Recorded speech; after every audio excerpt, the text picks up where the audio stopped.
l'ombre va plus vite que la lumière. Car ce qui descend ne demande pas d'effort. Ce qui élève en exige toujours.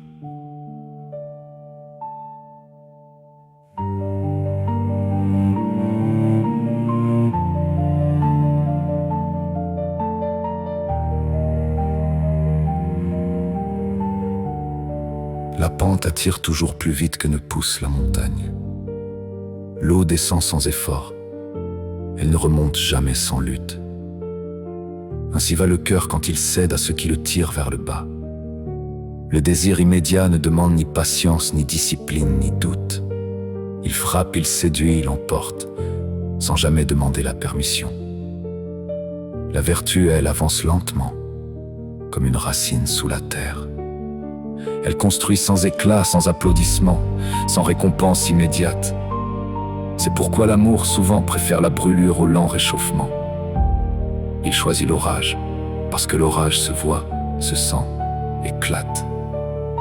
La fidélité tranquille, elle ne fait pas de bruit dans le ciel, elle veille en silence, invisible à qui cherche le spectacle. Les alchimistes savaient que le plomb tombe, mais que l'or s'élève.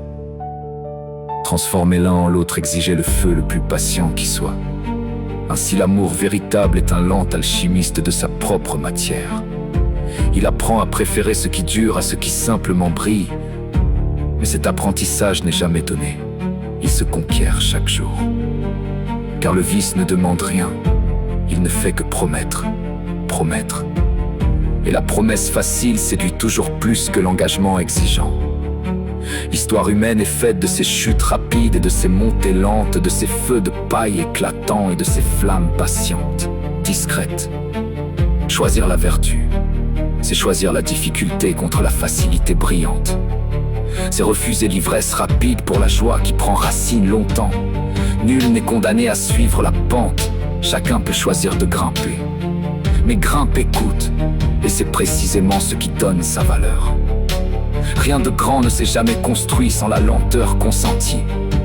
Et l'amour qui grimpe finit toujours par voir plus loin que celui qui tombe.